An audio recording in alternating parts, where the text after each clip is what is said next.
रसूल पाक अलैहिस्सलाम के बारे में रब फरमाता है भी मैं तो तेरे हो तो वे काफर को सजा नहीं देता कि तू मौजूद है। याद रखें, हजरत फुज़ैल बिन अय्याज़ फरमाते हैं एक जवान था,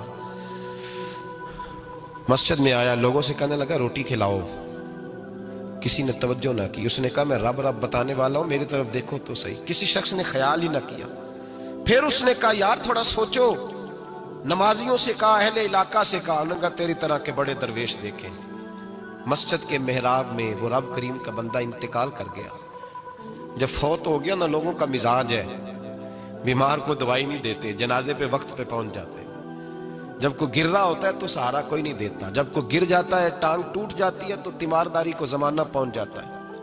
और बुजुर्ग, वो नौजवान अल्लाह का नेक बंदा मस्जिद के मेहराब में फौत हो गया। हज़रत फ़ुज़ैल इब्न अय्याज़ कहते हैं इमाम साहब ने ऐलान किया चंदा दो, कोई लावारिस फौत हो गया, कफन देना। चंदा इकट्ठा हुआ, कफन खरीदा, जनाजा पड़ा, इशा के बाद दफन करके आए। फजर की नमाज के लिए जब इमाम और मुअज्जिन मस्जिद में आए तो चीखें मारने लगे, तड़पने लगे, दूर दूर तक आवाजें फैल गई। दुनिया दौड़ी आई, क्या हुआ? कहने लगे वो जो तुमने कफन पहनाया था वो यहां पड़ा हुआ है, और देखो कफन पे तहरीर लिखी है। तहरीर क्या है? अर्श के मालिक ने फरमाया मेरे दोस्त ने रोटी मांगी, तुमने दी नहीं। उसने तुम्हें मेरे करीब करने के लिए अपनी तरफ तवज्जो कराई, तुमने की नहीं। और मेरा यार तुम्हारे कफन का मोहताज था, संभाल के रखो अपना कफन, मैंने उसे जन्नत का लिबास अता फरमा दिया, संभाल के रखो। ये कोई लावारिसों का टोला है? याद रखें, जो वारिस वाले हैं, वारिस वाले उनका रंग और है, जो मानने वाले हैं उनका मिजाज और अपनी जिंदगी लवारसों की तरह नहीं गुजारे। थोड़ा सा इधर गया था तो फिर थोड़ा सा इधर गया था तो थोड़ा सा, ये क्या बात है? ये क्या बात है? अपने आप को, अपनी निस्बत को, अपने अकीदे को मजबूत रखें। एक इंच के लिए आला हजरत फाजिल बरेलवी रहमतुल्लाह अलैह के मकान की दीवार गिर गई। एक कोना मकान का, आप जानते हैं पुरानी दीवारें छोटी होती थी और बारिशों में अक्सर घरों की दीवारें गिरी हुई होती थी। एक साइड की दीवार गिर गई तो उस कोने में हिंदुओं का घर था। अब मिस्त्री साहब रात को आए, उनसे बात हुई तो कहने लगे सवेरे काम शुरू करूंगा। कहा एक दो साहब ने कि हिंदुओं का घर साथ है और वो दुश्मन भी बड़े ज्यादा है, तो रात को ही हो जाए। कहने लगा जी नहीं, मेरी मजबूरी है, मजदूर कहाँ से लाऊंगा, बड़े मामलात हैं, सवेरे शुरू होगी। अब रात को मौलाना ज़फ़रुद्दीन बिहारी अलैहि रहमा कहते हैं बच्चे मदरसे के, बाकी सारे लोग, सबको जमा किया गया, चूंकि उस तरफ से थोड़ा खतरा था हिंदुओं की जानिब से। कहा जनाब ये बड़े दुश्मन है इस्लाम के, तो इस तरह करो कि दो तीन बच्चों की ड्यूटी लगाएं या कुछ लोगों की यहाँ रात को पहरा दिया जाए। ठंड भी बड़ी ज्यादा थी, खड़ा होना भी मुश्किल था।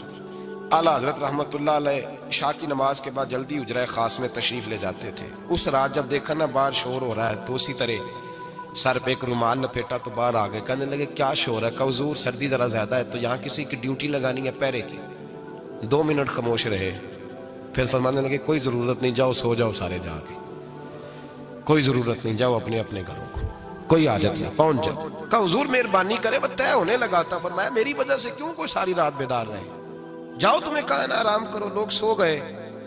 सुबह फजर की नमाज पढ़ के आला हजरत रहमतुल्लाह ताला अलैह जब सीढ़ियां उतर रहे थे रजा मस्जिद की, तो वो जिस हिंदू की जानिब से ज्यादा खतरा था वो सीढ़ियों पे बैठा था, मस्जिद की सीढ़ियों पे। सब लोगों की तवज्जो हो गई। कहने लगा मौलाना मैं कलमा पढ़ने आया हूं, मुझे कलमा पढ़ा के मुसलमान कर दो, मैं कलमा पढ़ने आया हूं, मुसलमान करें।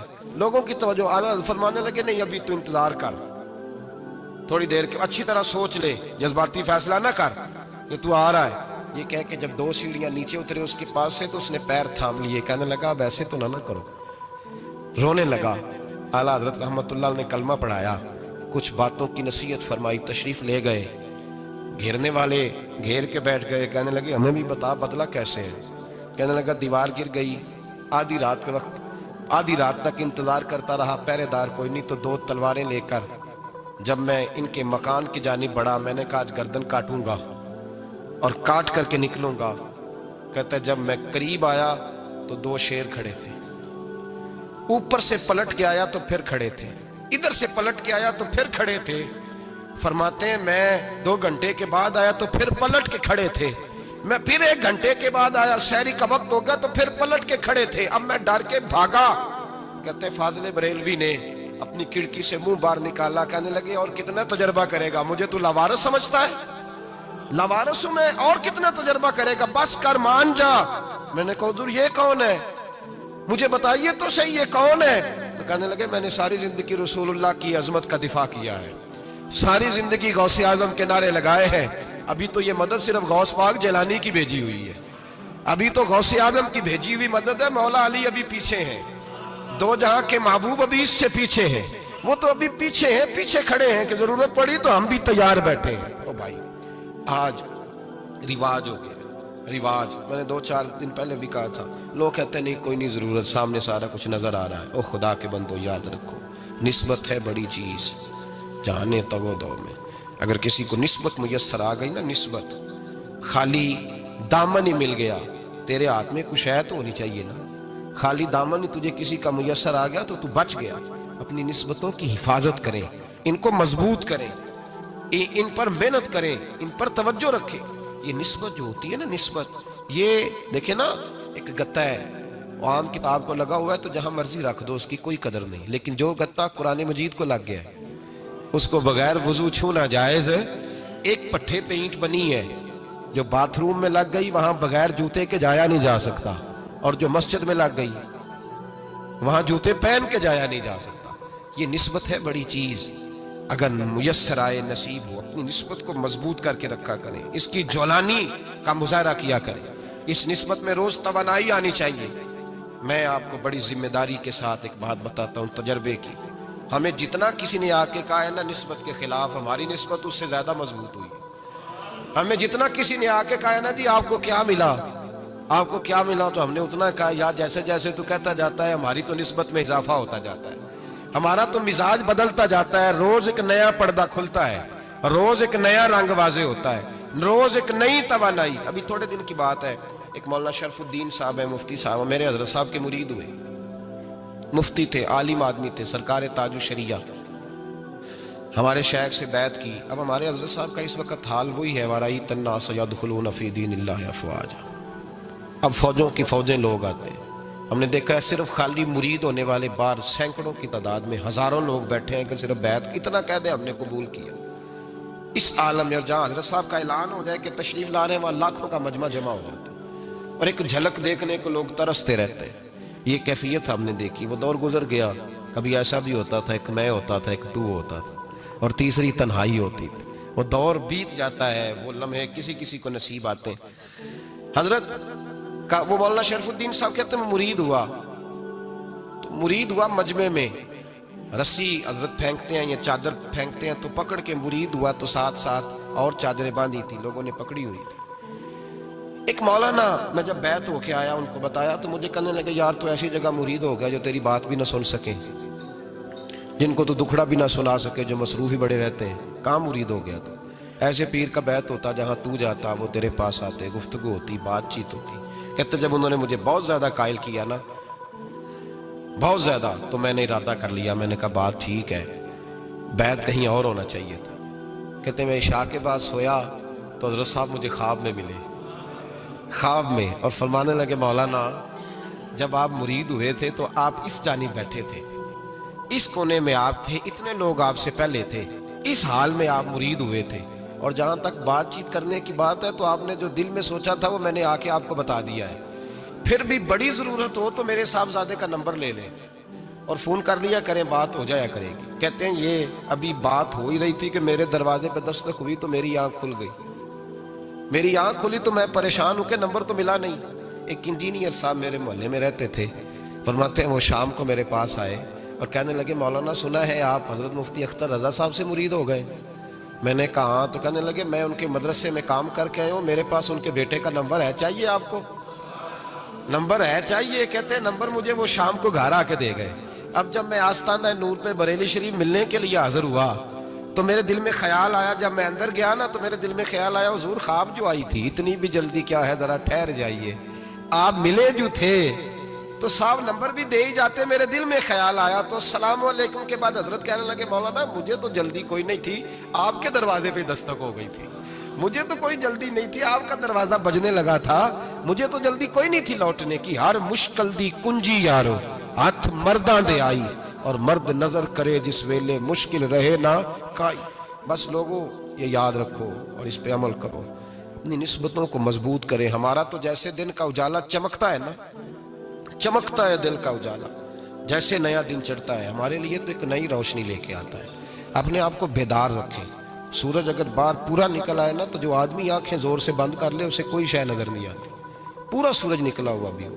سورج اسے نظر آئے گا جس کی اپنی آنکھیں بھی کھلی ہوں گی۔ تو آنکھیں نہیں کھول رہے، تو آنکھیں نہیں کھول رہے، آنکھیں، یہ شکوہ آنکھیں نہ کھولنے کا ہے، آنکھیں نہیں کھول رہے تو سورج کیسے نظر آئے گا؟ بات ذرا سخت ہے پر چلو آپ میرے عزیز ہیں، کر جاتا ہوں۔ ملا رومی رحمۃ اللہ تعالیٰ علیہ فرماتے مجھ سے ایک شخص نے کہا کہ نبی پاک صلی اللہ تعالیٰ علیہ وسلم اگر سراجم منیرہ ہے تو نظر کیوں نہیں آتے؟ تو میں نے کہا الو اگر آنکھیں بند کر لے تو اسے کوئی شے نظر نہیں آتی، آنکھیں بند کر لے تو اسے کوئی شے نظر، تو آنکھیں تو کھولنا، آنکھیں کھول۔ یہاں میں اپنے کمرے میں یوں پردہ آگے کر کے لائٹ بند کر کے باہر شور مچاؤں، سورج کوئی نہیں، سورج کوئی نہیں، تو مجھے کوئی بندہ کہے گا پاگل اس طرح کر، باہر نکل، ادھر آ تجھے دکھاؤں سورج ہے کہ نہیں، تیری تو اپنی آنکھیں بند ہے۔ اقبال کہتے ہیں دل بینا بھی کر خدا سے طلب، آنکھ کا نور دل کا نور نہیں، اندر کی آنکھیں کھول، اندر اتنا اندھیرا ہے تو باہر کیسے نظر آئے گا؟ لوگ آنکھ ہی نہیں کھولتے، دائیں بائیں دیکھتے رہتے ہیں۔ نسبت کو مضبوط کریں۔ رب تو فرماتا ہے حبیب تو موجود ہے تو میں کافر کو بھی عذاب نہیں دیتا۔ اب یہاں خالص نسبت کا بیان ہے، خالص، یہ نہیں فرمایا کہ حبیب ان کے عمل اچھے ہیں تو میں عذاب نہیں دیتا، یہ نہیں فرمایا کہ حبیب یہاں خانہ کعبہ ہے تو میں عذاب نہیں دیتا، نسبت کی بات فرمائی، نسبت کی۔ یہ نہیں فرمایا کہ حبیب یہاں روز طواف ہوتا ہے تو عذاب نہیں دیتا، یہاں تلاوت ہوتی ہے تو فرمایا حبیب تو ہے اس لیے میں انہیں عذاب۔ مدینے میں کبھی زلزلہ نہیں آیا، پتہ ہے آپ کو؟ اس لیے نہیں آیا کہ وہاں میرے مصطفیٰ کا گنبد خضرا ہے۔ کوئی فصل وہ بیجتے نہیں، کوئی فصل بوتے نہیں، وہ کوئی فصل بھی، لیکن دنیا کی ہر شے آپ کو مدینے میں ملتی ہے۔ جو سب سے اچھا پھل کھانا چاہے اسے مدینے میں جا کے ملتا ہے، اس لیے کہ وہاں گنبد خضرا کی ہریالی موجود ہے۔ دنیا کی ہر نعمت ملتی ہے اس لیے کہ گنبد خضرا جو موجود ہے۔ تو بھائی یہ نسبتوں کی بات ہے، نسبتوں کی۔ پرانی امتوں میں جب کوئی گناہ کرتا تھا تو دروازے پہ لکھا ہوتا تھا سویرے، میرے حبیب نے دعا فرمائی مولا یہ میرے ہیں انہیں رسوا نہ کرنا، اے اللہ میرے ہیں انہیں رسوا نہ کرنا۔ تو میرے بھائی سن لو اور یاد رکھ لو، لاکھوں پاپ بھی لوگ کر کے آئیں، سویرے منہ دھو کے نکل آئیں تو عرش کا مالک رسوا نہیں کرتا، بلکہ کہتا ہے تو میرے دامن میں چھپ جا، اندر جا کے جہاں گناہ کیا ہے وہاں جا کے دل سے سچی توبہ کر لے، میں قیامت میں بھی کسی کو نہیں بتاؤں گا کہ تو نے گناہ کیا ہے۔ تو برکت کس کی ہے؟ رسول پاک کی۔ یہ برکت کس کی ہے؟ حبیب دو عالم کی صلی اللہ۔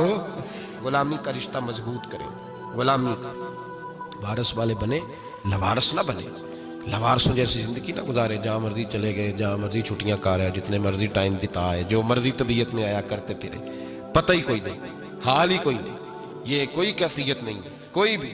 مجھے ایک صاحب کہنے لگے کہ ایک پیر بھائی پوچھ رہا تھا حضرت صاحب کا حال کیا ہے، میں نے آج کے بعد اس نے تجھ سے پوچھا تو بالکل نہ بتانا۔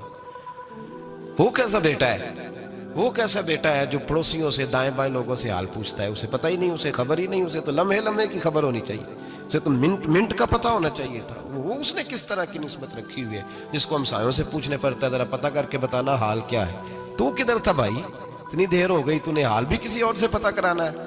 میں نے کہا اس کو کہنا آج کے بعد حال پوچھنا ہوا تو خط لکھے، میں بھی جواب لکھ دوں گا، بات ختم ہو گئی۔